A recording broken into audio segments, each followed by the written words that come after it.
sir. Sir, you are probably, let's say, the strongest person I've ever met mentally. Can you tell us how old you are? I'm 22. How long you been working here? Working here the better part, this is week 6. You were here from day one? No, sir, not day one, but I got here pretty early on. Can you talk about how you're able to maintain and appear to stay humble and strong, how are you able to do what you're doing? Because I'm not as strong as you, and I think people need to understand what you're going through and how you're dealing with it. Well, first and foremost, my strength does not come from myself. It comes from the God that I serve, and His strength moves through me in ways that I do not understand or will begin to comprehend. And, so yeah, that is how I'm able to maintain and carry on the next day. It's the only way. Can you tell us about the challenges of working those debris mounds? So there are many challenges, not the least of which is the toxicity of the environment that we're working in due to chemicals and sewer systems that washed out, as well as different plants.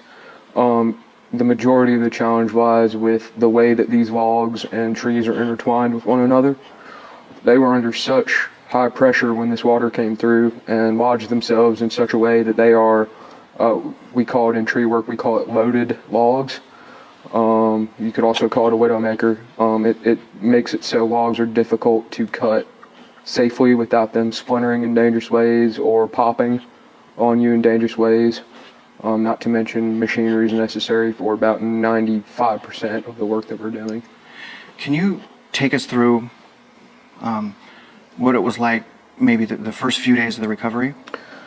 The first few days were really slow. Slow in terms of picking up on the weight of what it is that we were doing. Things around us were moving quickly, but it was an adjustment. Let's just say it was an adjustment from normal life. And what has been the biggest surprise for you through this whole event?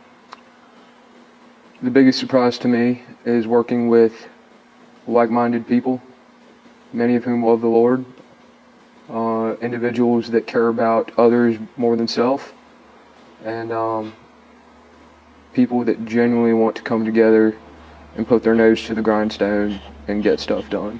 Who's made the biggest, great impression over you? Who keeps you motivated? We all, I know we look up to God, right? But do you look up to any human being? And why, if so? I would say my dad. He instilled in me a drive not only to pursue the Lord, but to pursue things of value, great value, not material and not monetary, but things of value in the kingdom. Value that can't be translated in human terms, but carries on with us. That is something that cannot be taught in a classroom or cannot be taught by a professor. And you've worked, we've talked briefly, and I've been blown away, but you mentioned to me you've worked with several people. Some of them had to take a break. You stayed. Can you share with us what maybe there's a SAR member or a volunteer that is struggling?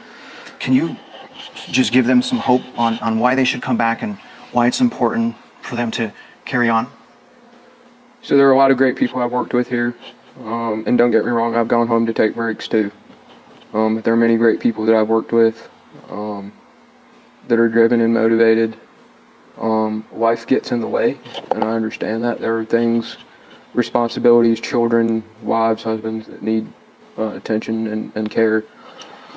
But I would give the encouragement in general, saying that this is work that, while it is not paid, it is work that you receive the greatest payment in a joy that can't be understood.